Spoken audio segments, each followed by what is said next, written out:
ओम शांति। आज हम 8 अप्रैल 2023 बाबा की मुरली सुनेंगे। सबसे पहले देखते हैं मुख्य बिंदु। आज बाबा ने कहा कि किसी भी कारण से कुल कलंकित नहीं बनना है। धरत पर ये धर्म ना छोड़िए, बाप से किया हुआ वचन सदा याद रहे। बाबा कहते तुमने पवित्रता की प्रतिज्ञा की है तो उस प्रतिज्ञा पर चलना है।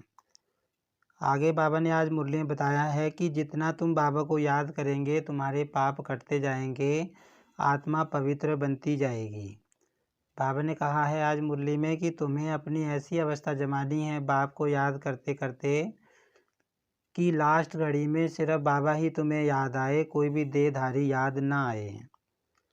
और आज की मुरली में वरदान में बाबा ने बताया है कि तुम अब तक मास्टर, शिक्षक और दाता का पाठ बजाते आए हो, लेकिन अब तुमको मास्टर सतगुरु का पाठ बजाना है।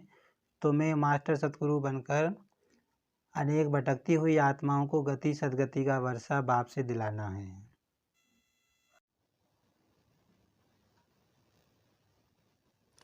ओम शांति। अब सुनते हैं बाबा की मुरली विस्तार से। आज की मुरली का सार है, मीठे बच्चे किसी भी कारण से कुल कलंकित नहीं बनना है। धरत पर ये धर्म न छोड़िए, बाप से किया हुआ वचन सदा याद रहे। प्रश्न है, बच्चों को कौन सी खबरदारी हर कदम पर रखना बहुत ज़रूरी है? उत्तर है, ईश्वर के सामने जो वचन लिया है, वायदा व प्रतिज्ञा की है, वह किसी भी हालत में निभाना है। यह खबरदारी रखना बहुत ज़रूरी है। कभी भी बाप का बनने के बाद कीचक बन उल्टे कर्म नहीं करना। अगर उल्टा कर्म किया तो धर्मराज पूरा हिसाब लेंगे। मनमत व परमत पर नहीं चलना, हर कदम पर श्रीमत याद रहे। बाबा कहते हैं कि ध्यान से चलना है। बाबा के बच्चों को बाबा जैसे कहता है वैसे चलना है, और बाबा कहते कदम कदम पे बाबा की श्रीमत लेते रहना है। बाबा की मदद मिलती है बच्चों को, बाबा के बच्चे कर सकते हैं। बाबा कहते तुम्हें ध्यान से चलना है। गीत है, तुम ही हो माता पिता तुम ही हो। ओम शांति। शिव भगवानुवाच अपने बच्चों शालिग्रामों प्रति। शालिग्राम आत्मा को कहा जाता है। बच्चे जानते हैं हमारा परम पिता परमात्मा है, जिसका नाम निराकार शिव ही है। व्यापारी लोग शिव बिंदु को कहते हैं।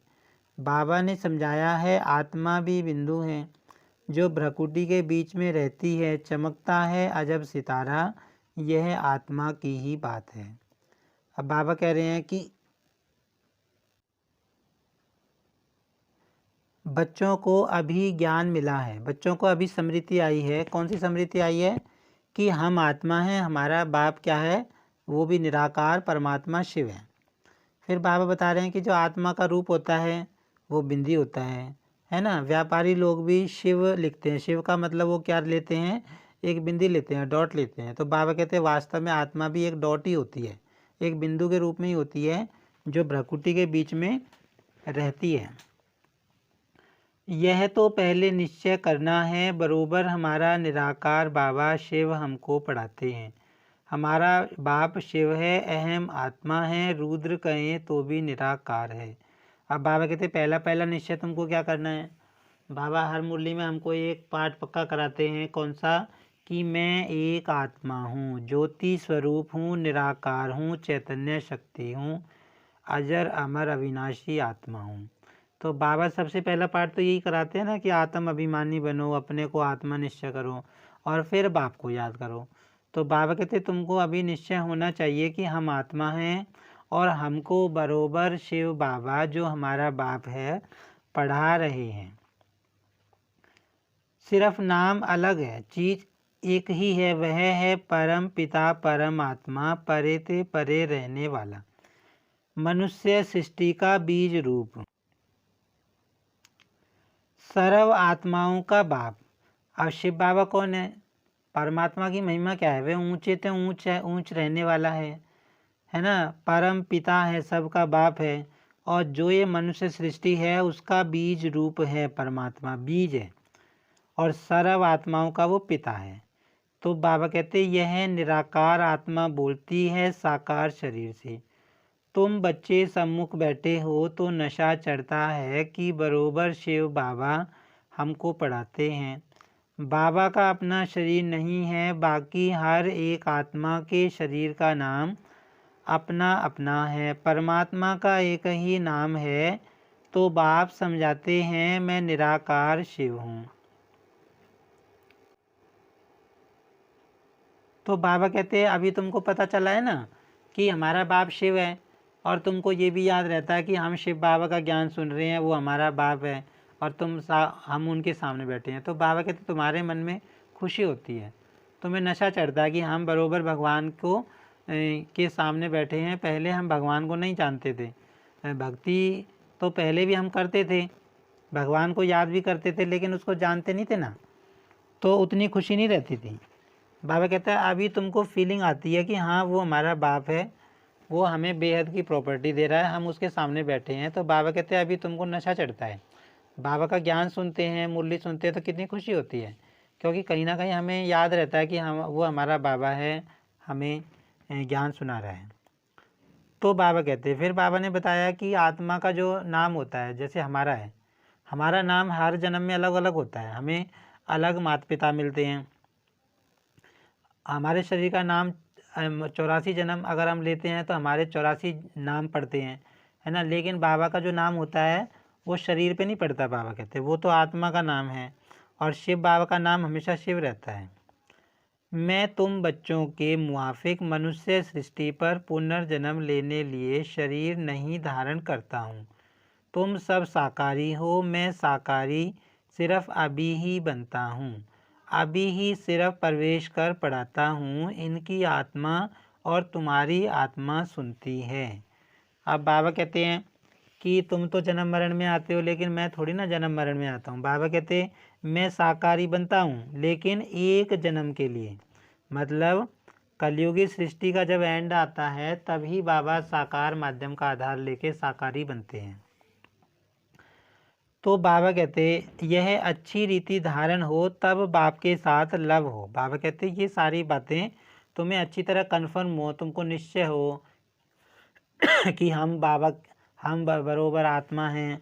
कल पहले भी बाबा ने वर्षा दिया था, बाबा फिर से आया है। माना इन बातों पे अगर हमको निश्चय है तो बाबा कहते फिर तुम्हारा प्यार असलियत में जुटेगा बाबा के साथ, तुम्हें फील होएगा। परंतु शक्ल दिखाती है कि इतना लव किसका है नहीं। अब बाबा कह रहे हैं कि भाई ऐसा लगता है कि बच्चों का इतना प्यार बाबा से है नहीं। बाबा कहते ही मुखड़ा खिल जाना चाहिए। बाबा कह रहे हैं कि बाबा का नाम सुनते ही हम पूरा दिन चलते हैं काम धंधे में हैं, घर गृहस्थी में, कितनी बार हमारे मन से बाबा बाबा शब्द निकलता है, बाबा शुक्रिया, वाह बाबा वाह, बाबा आपने कमाल कर दिया। तो इस तरह की जब मन में विचार चलते तो खुशी होती है ना। तो बाबा कहते तुम्हारा तो बाबा का नाम सुन के ही मुखड़ा जो है खिल जाना चाहिए। जैसे कन्या पति के साथ मिलती है, जेवर आदि पहनती है, तो मुखड़ा खिल जाता है।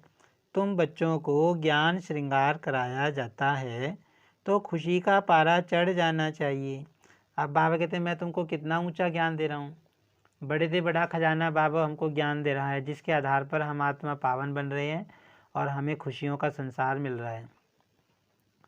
तो बाबा कहते हैं तुम्हारा श्रृंगार अभी मैं कर रहा हूँ, ज्ञान रत्नों से बाबा हमारा श्रृंगार कर रहा है। तो बाबा कहते तुमको खुशी बहुत होनी चाहिए।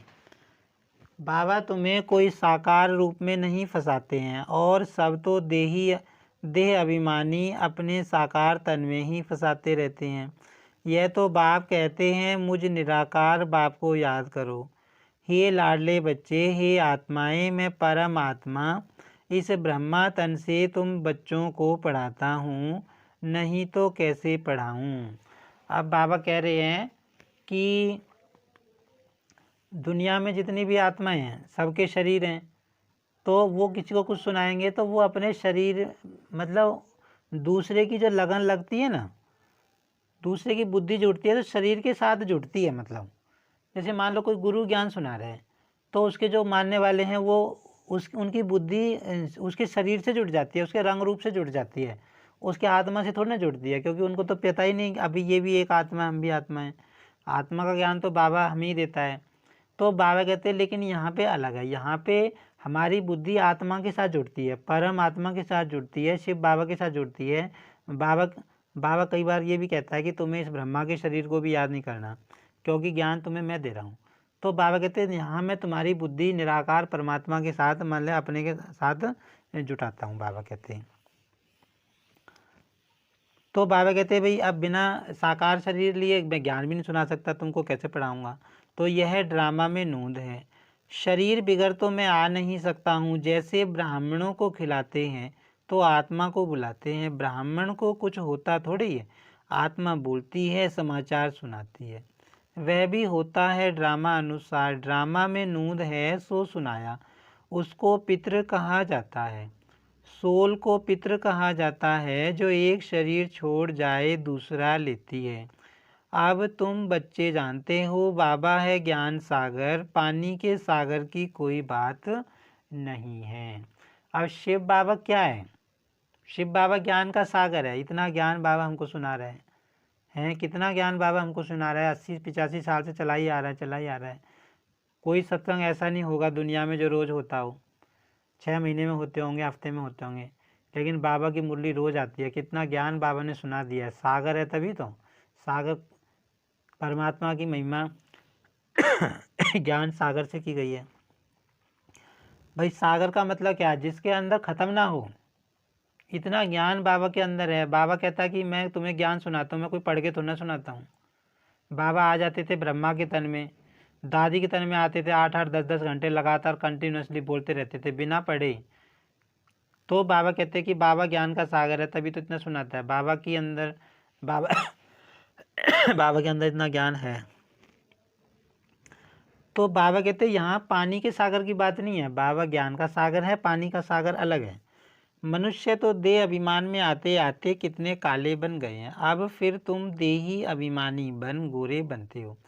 आत्मा प्योर बनती जाती है, जितना तुम बाबा को याद करेंगे तो इस योग से तुम्हारे विकर्म दग्ध होंगे, पाप नाश होंगे। तुम जानते हो मम्मा बाबा कितनी मेहनत करते होंगे, तो भी कर्म भोग तो चुकतू करना पड़ता है ना। अब बाबा कहते तुम मुझे याद करोगे तो तुम्हारे पाप कटेंगे, बिना बाबा की याद के पाप नहीं कटेंगे। बाबा कहते ज्ञान सुनने से भी पाप नहीं कटने वाले। भाई कोई कहे हमने मुरली सुन ली काम हो गया, नहीं, योग भी लगाना पड़ेगा, योग भी ज़रूरी है। और किसी आत्मा के पाप कट रहे हैं उसका संकेत क्या होता है? हमारे पाप कट रहे हैं या नहीं कट रहे हैं हमें कैसे पता चलेगा? आत्मा मजबूत होती जाएगी, परिस्थितियों में हलचल में नहीं आएगी, समस्याएं आएंगी, हलचल में नहीं आएगी माना उसकी भोगना कम होती जाएगी। तो बाबा कहते हैं भाई जितना मम्मा बाबा मेहनत करते हैं तुम्हें भी करनी चाहिए। जन्म जन्मांतर का बोझा सिर पर रहा हुआ है, वह अंत में हिसाब किताब चुकतू होना है, नंबरवार पुरुषार्थ अनुसार। बच्चों को पता है रुद्र माला है ना, 8 की भी माला है 108 और ये 16,108 की भी माला है। प्रजा तो अनगिनत है तो रुद्र माला ही ना। और रुद्र माला किसको कहता है? बाबा कहते हैं कि जो आत्माओं की माला बनती है ना वो रुद्र माला है। फिर बाबा उसमें बताता है कि जो 8 मन के होते हैं बाबा के बच्चे, वो बिल्कुल सजा नहीं खाते, पास भी दोनों होते हैं। फिर 108 की माला है, 16,108 की माला है। माना बाबा के बच्चे जो इसमें पुरुषार्थ कर रहे हैं, जो सबसे होशियार हैं गए 8 वाले, तो बाबा कहता 8 की माला बनी।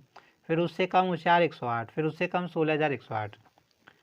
फिर बाबा कहते भी उससे भी नीचे प्रजा तो अनगिनत है तो रुद्रमाला ही ना। सारी दुनिया में जो भी आत्माएं हैं सब रुद्रमाला हैं, माना बाबा की माला के मन के हैं सब आत्माएं। बाप के सब बच्चे हैं, सारा सीजरा बनता है ना। मनुष्य बहुत बड़ा सीजरा रखते हैं, फिर वह सरनेम पड़ जाता है। यह है श्री श्री शिव बाबा की माला। बाप कहते हैं बच्चे देही अभिमानी बनकर बाप को पूरा याद करना है। तुम अपने को आत्मा समझ बाप को याद करेंगे तो तुम्हारे विकर्म दग्ध होंगे। नहीं तो बहुत डंडे खाने पड़ेंगे। बाबा कहते कि एक तो तुमको देही अभिमानी बनना है, मतलब आत्मा का पाठ पक्का करना है, अपने को आत्मा समझकर बाबा को याद करना है, तब तुम्हारे पाप कटेंगे। बाबा कहते फिर बाबा कहते अगर तुम्हारे पाप नहीं कटे, मान लो तुम मजबूत नहीं बने इस समय, है ना, पाप नहीं कटे तो क्या होगा? अगर हमारे पाप नहीं कटे तो क्या होगा? आत्मा हमारी कमज़ोर रह जाएगी, और कमज़ोर रह जाएगी तो बाबा कहते जो भी हिसाब किताब है पुराने जन्मों के वो तो चुकता करने पड़ेंगे, है ना।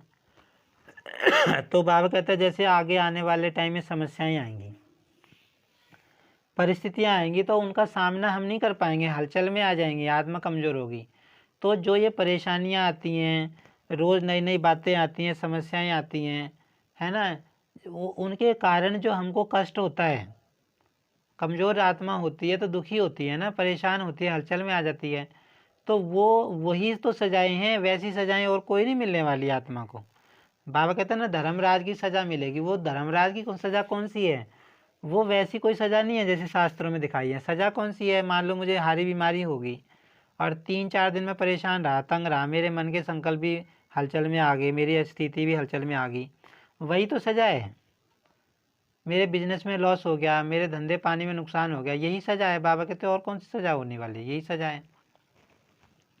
लेकिन अगर मैं मजबूत बन जाता हूँ बाबा से योग लगा लगा कर, शक्तिशाली मेरे विचार चलते हैं, तो फिर वो परिस्थिति आएगी, परिस्थिति मेरे ऊपर असर नहीं डालेगी। बाबा कहते हैं ना सूली से कांटा बन जाते हैं, मतलब हमारे ऊपर असर नहीं पड़ेगा, हम मजबूत जितने बनते जाएंगे। हम सब महसूस करते हैं कि जैसे हम शुरू में बाबा के बच्चे बने, तो हम किसी बात को लेके जब अगर मान लो उस समय हम 2 घंटे परेशान रहते थे, तो जैसे जैसे हम ज्ञान में आगे जा रहे हैं, हमारा डिस्टर्ब होने का टाइम पीरियड कम होता जा रहा है। उसी बात को लेकर हम अभी 1 या 1.5 घंटे परेशान रहते हैं, उतने परेशान नहीं रहते जितने अज्ञानी आत्मा रहती हैं। तो आत्मा की ताकत बढ़ती जा रही है ना, ये चीज़ है। कहते हैं बच्चे अपने पास चार्ट रखो, कितना समय हम शिव बाबा को याद करते हैं। 1 घड़ी याद करना शुरू करो, फिर प्रैक्टिस बढ़ती जाएगी। ऐसी अवस्था जमाओ तो जो अंत में बाबा की याद रहे। ऐसी याद में रहने वाले ही विजय माला के 8 रत्न बनते हैं। मेहनत चाहिए। अब बाबा कहते तुम्हें कैसी प्रैक्टिस करनी है? ऐसी प्रैक्टिस करनी है लास्ट में शिव बाबा के सिवाय कोई याद ना आए, है ना। महाविनाश के टाइम बाबा कहता तुम्हारा पेपर 1 सेकंड का होगा, उस टाइम पे तुम्हें किसी की भी याद नहीं आनी चाहिए, बस बुद्धि में सिर्फ शिव बाबा ही याद रहना चाहिए। मेरे बाल बच्चे कहाँ हैं, मेरा घर कहाँ है, मेरा धंधा कहाँ है, कुछ भी याद नहीं आना चाहिए। बाबा कहते लास्ट में इतनी तुम्हें प्रैक्टिस इस समय करनी है। तो बाबा कहते जो इतनी प्रैक्टिस करते हैं ना, वही 8 रत्नों में जाते हैं विजय माला में। मेहनत है थोड़ी सी, लेकिन असंभव नहीं है, प्रैक्टिस है कि जितना जो करेंगे सो पाएंगे। बाबा कहते जो करेगा सो पाएगा। सन्यासी लोग तो घर बार छोड़ जाते हैं, फिर महलों में आकर बैठते हैं। वास्तव में यह ला नहीं है, तुमको तो वहाँ अथाह सुख मिलता है।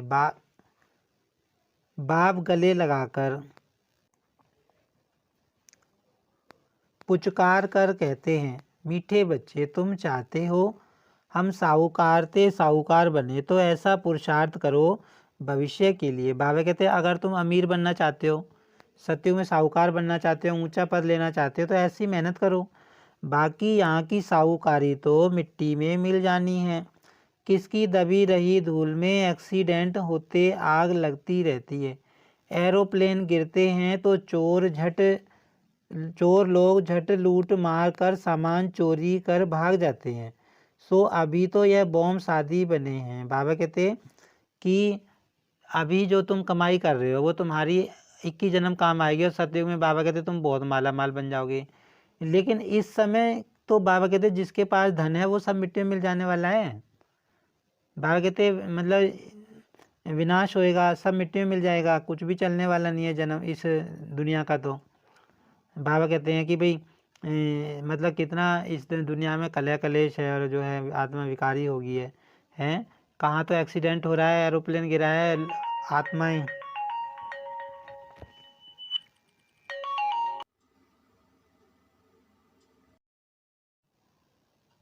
सो अभी तो यह बॉम्ब शादी बने हैं, इससे तो ढेर के ढेर मरेंगे। यह अभी की बातें फिर गाई हुई हैं। जो भी लखपति आदि हैं सब खत्म हो जाएंगे। अमेरिका कितना साहूकार है, इस मृत्यु लोक में अमेरिका जैसे स्वर्ग है, परंतु ऋण्य के पानी मिसल मृग तृष्णा समान है। बाबा कहते हैं इस समय अमेरिका कितना है, जैसे कि स्वर्ग लगा पड़ा है, लेकिन बाबा कहते हैं ये सब अल्पकाल का मतलब भ्रम है। ऋण्य के पानी मिसल बाबा कहते हैं ये राज्य भाग्य इस कलयुग की दुनिया का है। यह तुम जानते हो, वह खुद भी समझते हैं, मौत तो बेशक सामने खड़ा है, जरूर भगवान भी होगा ना। परम पिता परमात्मा आते ही हैं स्थापना और विनाश का कर्म कराने। करण करावन हार है ना, ब्रह्मा द्वारा स्थापना। अब तुम बैठे हो ना, बच्चे ही ब्राह्मण कहलाते हैं। तुम दादे से वर्षा लेते हो, श्रीमत श्रेष्ठ गाई हुई है तो उस पर चलना है। अब भगवान की मत तो श्रेष्ठ है तो उसको श्रीमत कहते हैं, तो बाबा कहते हैं अब तुमको उस श्रीमत पर चलना है। देवता बनना है। बाप कहते हैं इस समय हर एक दुर्योधन और द्रौपदी है। एक कथा में है द्रौपदी किसके घर में रही तो कीचक उनके पिछाड़ी पड़े। द्रौपदियाँ तो वास्तव में सब ठहरी, कुमारी अथवा माता सब द्रौपदियाँ हैं।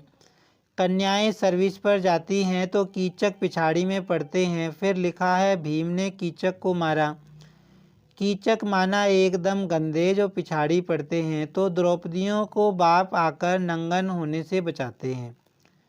कन्याओं की तो बहुत संभाल करनी पड़ती है। कीचक आदि की अभी की बात है, उनसे बहुत संभाल करते रहना है। अगर बाप के पास आए और फिर कीचक बने तो पता नहीं धर्मराज क्या हाल कर देंगे।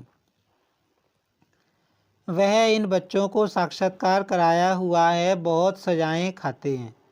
फिर बाबा से पूछा था, बाबा ने कहा साक्षात्कार कराएंगे तो ज़रूर सहन करना पड़ेगा, इनका हिसाब किताब उनके पापों से कट जाएगा।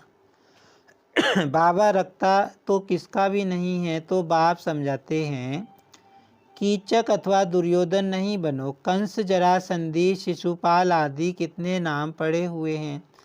कंस अर्थात जो विकारी होते हैं, कन्याओं को बहुत सताते हैं। अब तुम बाप के बच्चे ब्राह्मण बने हो देवता बनने लिए, तो ब्राह्मण कुल को कलंक नहीं लगाना है। तो बाबा कहते कि तुम्हें ज्ञान में चलना है, बाबा मदद करने वाला है, बाबा के बच्चे कर सकते हैं। कलंक लगाएंगे तो कुल कलंकित बन जाएंगे। कुल कलंकित का तो कभी मुख भी नहीं देखना चाहिए। उन जैसा पाप आत्मा दुनिया में कोई होता नहीं। तो यहाँ बेहद का बाप जो आकर स्वर्ग का मालिक बनाते हैं, उनको भी तलाक दे देते हैं। उनको अजामिल पापी कहा जाता है, परंतु अजामिल जैसे पापियों का भी उद्धार तो होना ही है। अब बाबा कहते हैं कि अगर बाबा का बच्चे हिम्मत करें तो हो सकता है। बस बाबा कहते हैं ध्यान से चलना है, कुछ भी नहीं। बाबा मदद हर घड़ी करता है।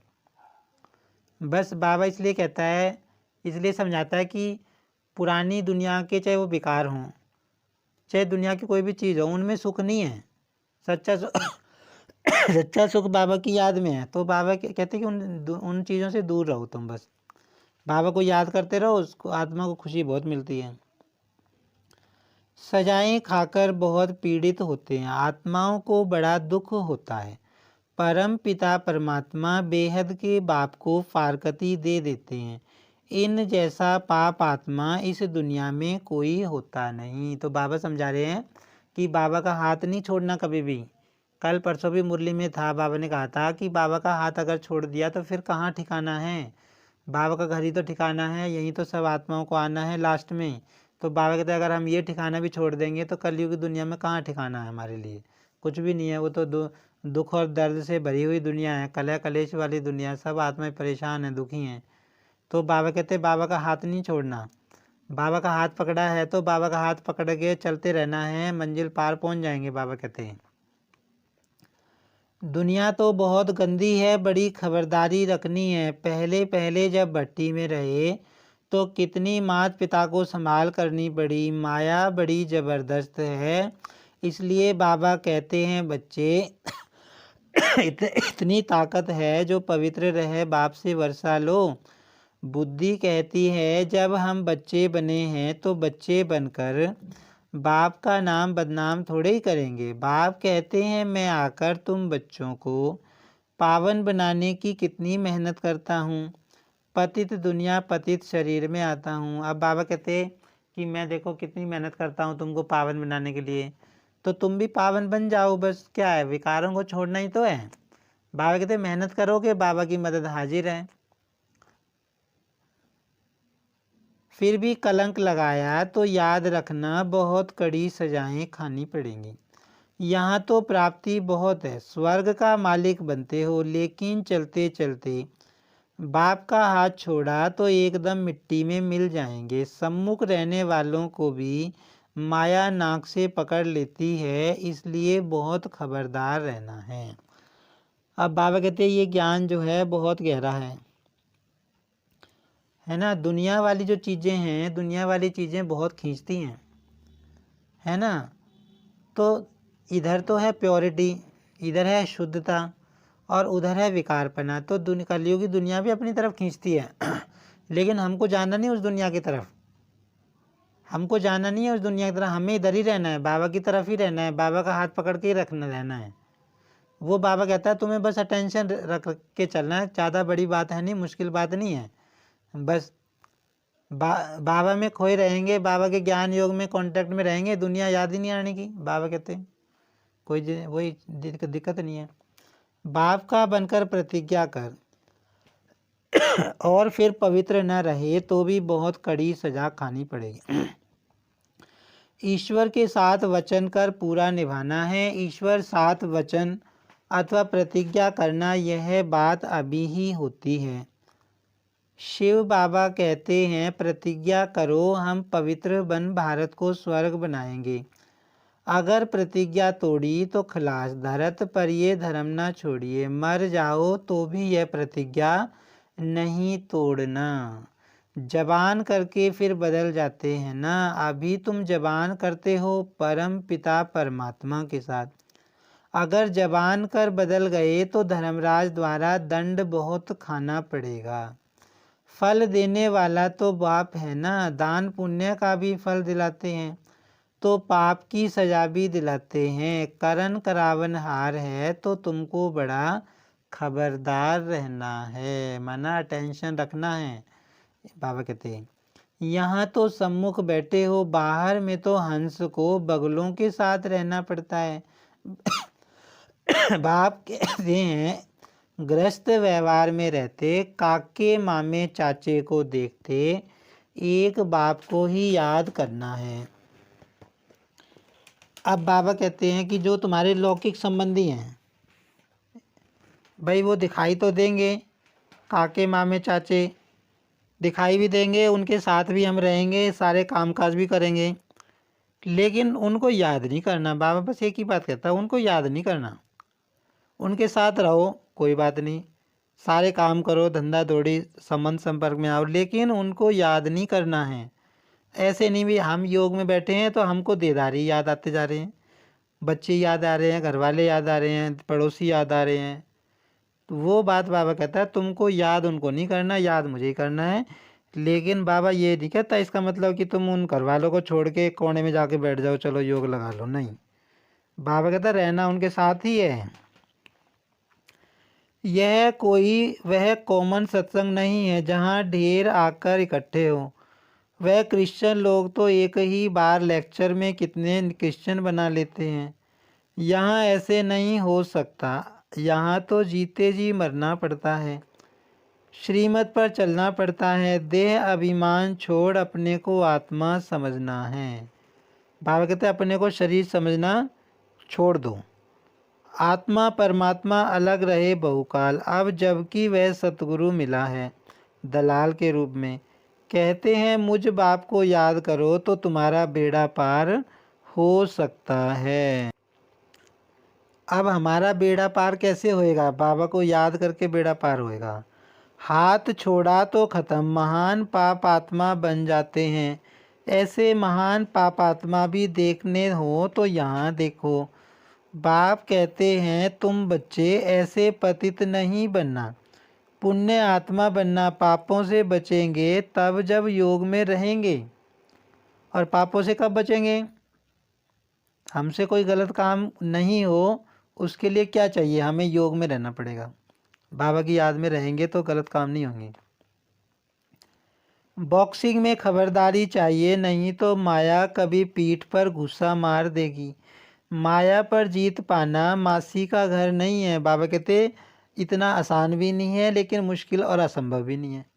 बाबा को साथी बना लो तो असंभव है। क्यों?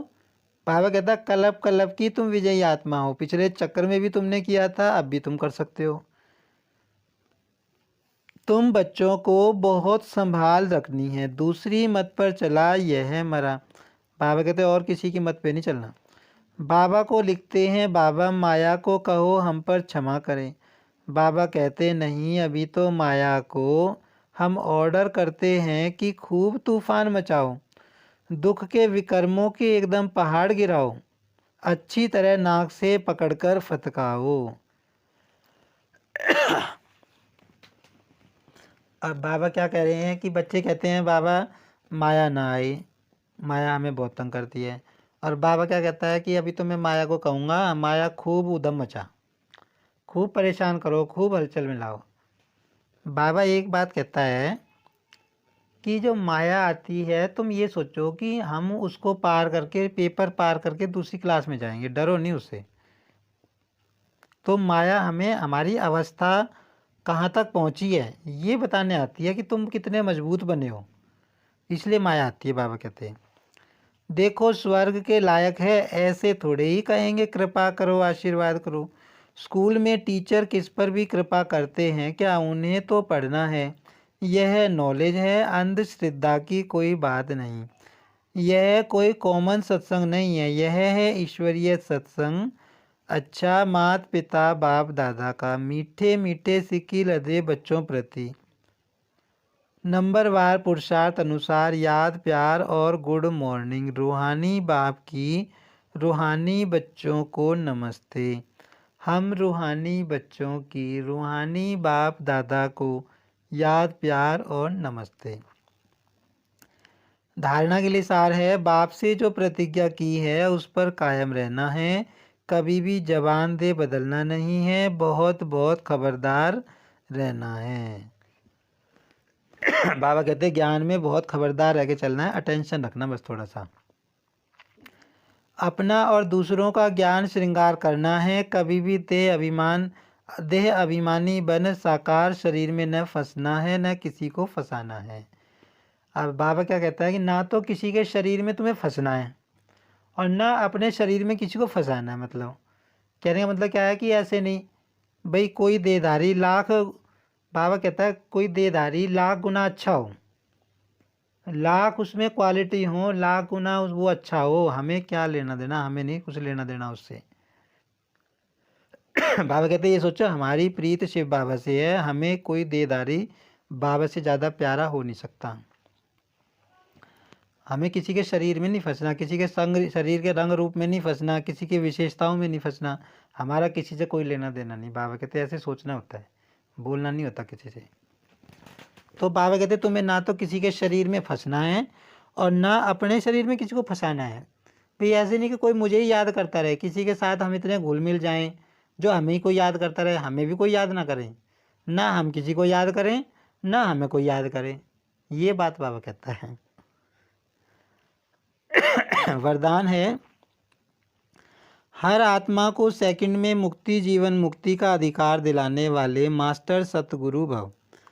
अभी तक मास्टर दाता व मास्टर शिक्षक का पार्ट बजा रहे हो, लेकिन अभी सतगुरु के बच्चे बन गति और सदगति के वरदाता का पार्ट बजाना है। बाबा कहते अब तुमको मास्टर सतगुरु का पार्ट बजाना है, मास्टर दाता का भी पार्ट बजा दिया बाबा कहते, और जो तुम ज्ञान सुनाते हो तो तुम मास्टर शिक्षक भी बन गए। अब बाबा कहते तुम्हें अब क्या बनना है? मास्टर सतगुरु बनना है। मतलब अन्य आत्माओं को गति सदगति का वर्षा बाप से दिलाना है। मास्टर सतगुरु अर्थात संपूर्ण फॉलो करने वाले, मतलब जैसे बाबा कहे बिल्कुल यूं का यूं चलते रहे। सतगुरु के वचन पर सदा संपूर्ण रीति चलने वाले ऐसे मास्टर सतगुरु ही सेकंड में नज़र से निहाल करने अर्थात मुक्ति जीवन मुक्ति का अधिकार दिलाने की सेवा कर सकते हैं। तो बाबा कहते हैं ऐसे बच्चे जो होंगे वही तो दूसरी आत्मा को मुक्ति जीवन मुक्ति दिला सकते हैं। स्लोगन है आज्ञाकारी बनो तो बाप दादा के दिल की दुआएं प्राप्त होती रहेंगी। क्या कहा बाबा ने? आज्ञाकारी बनो, मतलब जैसे शिव बाबा आज्ञा करता है बच्चे यूं करना है, ऐसे सोना है, ऐसे उठना है, ऐसे खाना है, ऐसे पीना है, ऐसे चलना है। तो बाबा ने जो कहा उसको आज्ञा मान के उसी हिसाब से चलते रहें तो बाबा कहते फिर बाबा की बाप दादा दोनों की दुआएं हमें मिलती हैं जो हमें पुरुषार्थ में बहुत आगे ले जाती हैं। अच्छा, ओम शांति।